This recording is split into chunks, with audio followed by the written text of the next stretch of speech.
திருப்புவனம் அஜித் கொலை வழக்கில் சிவகங்கை எஸ்பி காத்திருப்போர் பட்டியலுக்கு மாற்றப்பட்டிருக்கிறார்.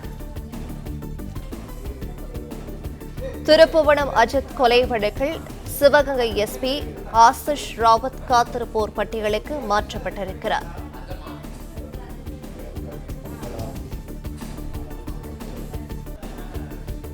திருப்புவனம் அஜித் கொலை வழக்கில் சிவகங்கை எஸ்பி ஆசிஷ் ராவத் காத்திருப்போர் பட்டியலுக்கு மாற்றப்பட்டிருக்கிறார்.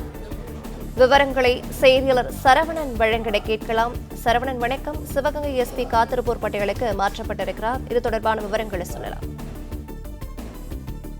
சிவகங்கை மாவட்டம் திருப்புவனம் பகுதியில கோயில் காவலாளி விசாரணைக்கு அழைத்து செல்லப்பட்டு அவர் அடித்துக் கொல்லப்பட்ட இந்த வழக்குல 5 பேர் காவலர்கள் கைது செய்யப்பட்டிருக்கிறார்கள். மேலும் இந்த வழக்கு மேல் விசாரணைக்காக சிபிசிஐடிக்கு மாற்றப்பட்டிருக்கிறது. இந்த நிலையில சிவகங்கை மாவட்ட எஸ்பி ஆசிஷ் ராவத் கட்டாய காத்திருப்போர் பட்டியலுக்கு மாற்றப்பட்டிருக்கிறார். இது தொடர்பான உத்தரவை தமிழக உள்துறை செயலாளர் பிறப்பித்திருக்கிறார். கூடுதலாக சிவகங்கை மாவட்டத்தினுடைய எஸ்பி பொறுப்பை ராமநாதபுரம் மாவட்ட எஸ்பி சந்தீஷ் கூடுதலாக கவனிப்பார் என்ற இந்த அறிவிப்பும் வெளியிடப்பட்டிருக்கிறது. சிவகங்கை மாவட்டத்துல திருப்புவனம் பகுதியில கோயிலில் காவலாளியாக இருந்த அஜித் குமார் இவர் அங்க வந்த ஒரு பெண் பக்தருடைய வாகனத்தில் இருந்து நகையை திருடி விட்டார் என்ற ஒரு குற்றச்சாட்டுல அவர் கொடுத்த ஒரு புகார்ல விசாரணைக்காக அழைத்து செல்லப்பட்ட அந்த காவலாளி அஜித் குமார் விசாரணையில் போலீசாருடைய விசாரணையில் இருந்த போது உயிரிழந்தார். மானாமதுரை டிஎஸ்பிக்கு கீழே இயங்கக்கூடிய தனிப்படை போலீசார் தான் இவரை விசாரித்திருக்கிறார்கள்.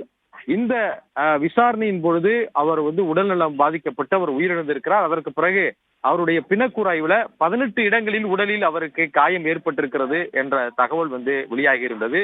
இது தொடர்பாக உயரதிகாரிகள் உத்தரவின் பேர்ல வழக்கு பதிவு செய்யப்பட்டு முதலில் மேஜிஸ்ட்ரேட் விசாரணைக்கு உத்தரவிடப்பட்டது. மேஜிஸ்ட்ரேட் முன்னிலையில இந்த பிரேத பரிசோதனை நடந்தது. வீடியோ பதிவும் செய்யப்பட்டது. அவர் காவல் நிலையத்திலும் விசாரணை நடத்தியிருக்கிறார்.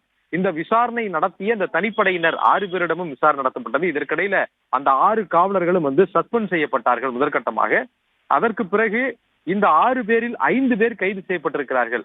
அதாவது இந்த 6 பேர்ல ஒருவர் அதுல அந்த வாகனத்தினுடைய ஓட்டுநர். இந்த 5 பேரும் தான் தாக்கி இருக்கிறார்கள். அடிப்படையில் இந்த 5 பேரும் கைது இருக்கிறார்கள். இந்த நிலையில் தான் சிவகங்கை மாவட்ட எஸ்பியும் கட்டாய காத்திருப்போர் பட்டியலில் வைக்கப்பட்டிருக்கிறார்.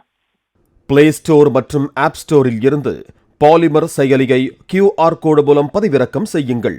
செய்திகளை உடனுக்குடன் பெறுங்கள்.